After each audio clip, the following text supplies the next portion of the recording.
रामायण की सबसे प्रसिद्ध कथाओं में से एक शायद असली रामायण में थी ही नहीं। मैं बात कर रहा हूँ लक्ष्मण रेखा के बारे में। हम सब ने कहानी सुनी है। लक्ष्मण ने एक जादुई रेखा खींची और सीता से कहा कि उसे पार मत करना।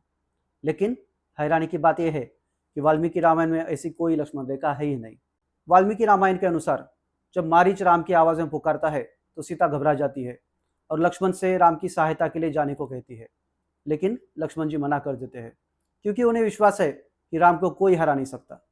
तब सीता क्रोधित हो जाती है और लक्ष्मण से कठोर शब्द कहती है। इन शब्दों से दुखी होकर लक्ष्मण वहां से चले जाते हैं। बस इतनी सी कहानी है। न कोई जादुई रेखा, न कोई सुरक्षा चक्र। तो फिर ये लक्ष्मण रेखा आई कहाँ से? इसका सबसे पुराना स्पष्ट उल्लेख हमें लगभग 14वीं या 15वीं शताब्दी के कुछ क्षेत्रीय रामायण परंपराओं में मिलता है। तेलुगु की रंगनाथ रामायण या बंगाली में लिखी गई कृतिवासी रामायण में इसका उल्लेख दिखाई देता है। आगे चलकर लोक कथाओं में और रामलीला प्रस्तुतियों ने इसे बेहद लोकप्रिय बना दिया। धीरे धीरे यह कथा इतनी प्रसिद्ध हो गई कि लोगों ने इसे मूल रामायण का ही हिस्सा मान लिया। लेकिन सवाल है कि बाद के कवियों ने ये दृश्य जोड़ा क्यों? कुछ इतिहासकार मानते हैं कि मध्यकालीन भारत में सामाजिक परिवर्तनों ने इस कथा को लोकप्रिय बनाने में बहुत महत्वपूर्ण भूमिका निभाई। 12वीं शताब्दी के बाद मुस्लिम आक्रांताओं के आने के बाद उस दौर में समाज में स्त्रियों की सुरक्षा को लेकर चिंताएं बढ़ रही थी।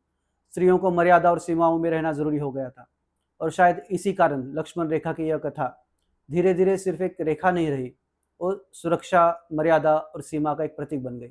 यानी बाद के कवियों ने रामायण में एक ऐसा दृश्य जोड़ा जो लोगों को सिर्फ कहानी नहीं, एक संदेश भी देता था।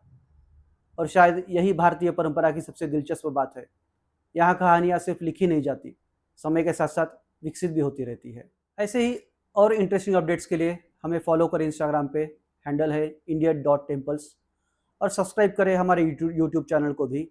हमें कमेंट में बताएं आपको और कौन से विषय पे इंटरेस्टिंग इन्फॉर्मेशन चाहिए है। इस वीडियो को अपने दोस्तों के साथ शेयर करें, इसे लाइक करें, कमेंट करें और हमें सपोर्ट करते रहें। धन्यवाद।